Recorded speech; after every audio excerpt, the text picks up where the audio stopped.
Hey, it's Paul Bates at GreatDad.com, and we're doing another one of our cooking videos, this time making something that is very popular in our household, which is baked potato chips. And this seems like something that would be difficult to make, but again, trying to keep it really simple. It's definitely a crowd pleaser and a lot easier than it looks when it comes out. So if you want to see more videos like this, please make sure to like and subscribe. We don't make any money on this, but it does keep us going if we think people are actually watching. So all we have to do for this recipe is take a potato. We don't like to eat too many carbohydrates in the house, so if it's just Hayden me eating. His sister's away at school and his mom's away on a business trip. He loves this. I love it. She doesn't care for it that much, so we eat it while she's away. But I'll make just one potato for the two of us, and that'll give us enough. We'll always ends up wanting more, but that's okay. We just have the potato, some olive oil, some thyme, and liberal amounts of salt and pepper. And what we're going to do is just take the potato. This is a great gadget if you don't have one, a mandolin, because it makes cutting things like this really a lot easier than if you had to do it very carefully with a knife.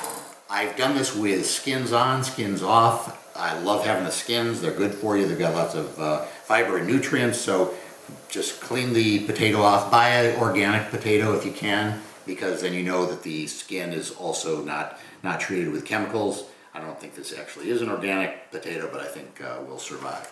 I will probably try to edit out this next part, because what I'm going to do is just cut this really fast. There's a little attachment that I can use so that I don't end up taking off my fingers, but I think we can probably get around that without doing too much harm to ourselves. But you can see how this makes fast work of a potato. It's the last part here that gets kind of dangerous, especially if you're not using something on your hands. I probably shouldn't exhibit dangerous behavior like this, but we'll just throw this last one out. So here we got a handful of potato like that. It's good, and we just throw it in a pot, in a bowl. Now the next step is really important. You got to dry off each piece of potato, and you're going to actually have to do this in the reverse way and get each potato piece wet when you add the olive oil, because importantly, you got to get each piece of potato dry, and then when you put the olive oil on, you need to make sure there's olive oil on every piece of potato. It's not as difficult or time consuming as it looks, though I suppose if you're making this for thousands of people, you would think otherwise. But I just take paper towels and very quickly go over them, and we'll be good. Now what we're going to do after this is then put them in in this case, since it's just the two of us, just in the toaster oven at 4 1/4 for about a half an hour. I'm trying to time this with some grilled chicken sandwiches that Hayden and I are having for dinner. So we'll see if we can manage to film the end while we're in the process of eating and not get too distracted. Otherwise we'll finish them up on a different, I'll do the second half of the recipe in a different day. So that's pretty much it. I mean, they don't have to be bone dry, but you don't want them to be soggy for when the oil goes on. So I guess you're kind of frying them, but you're baking them instead. So, you know, potatoes baked or fried aren't the healthiest thing in the world, though I'm sure the potato board would say differently. But they are very tasty. So there we go. Now I think they say 1/4 cup for 2.5 pounds of potatoes. I don't know how much that is, but I do know that you just want to get each one coated with a little bit of olive oil. So the easiest way is to get your fingers in there, since they need to be pulled apart. Otherwise you can't get in between them. Again, this seems like it's, at first, it's like, how am I gonna get them all and how long is this gonna take?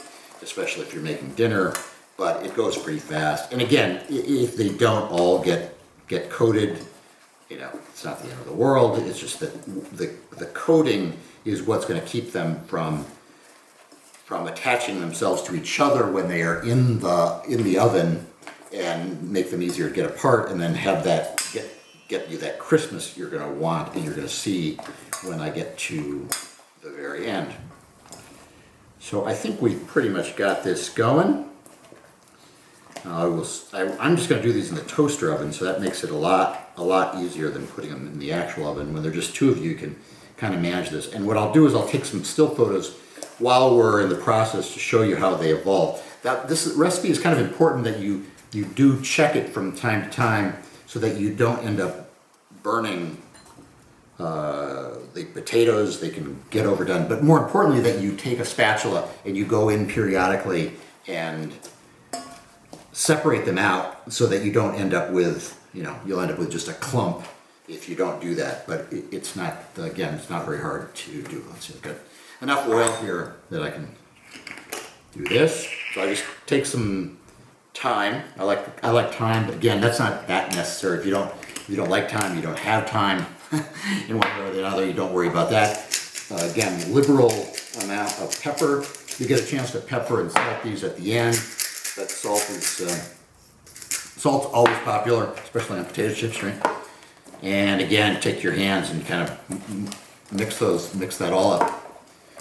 And then we're just going to take, in this case, this is just a baking sheet. They don't create that much of a mess. I think this guy has some sort of, this is sur la table. It's got some sort of semi-non-stick surface, but I'm just going to put those on there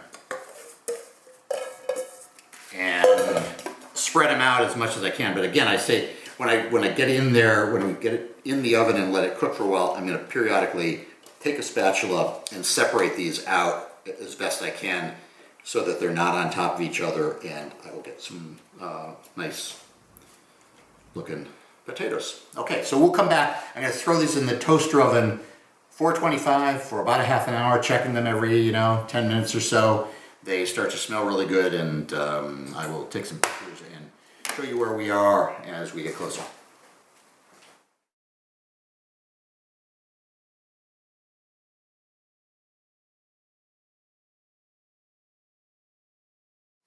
Okay, so you saw the progress of the potatoes as they're getting cooked. So you just have to keep an eye on them, and they're all kind of browned, and they're very crispy. So perfect for dinner. Hayden and I've got a setup here with chicken sandwiches, some green beans, and our fresh potato chips. Easy, and I'll post the recipe in the notes, and don't forget to like and subscribe. Thanks.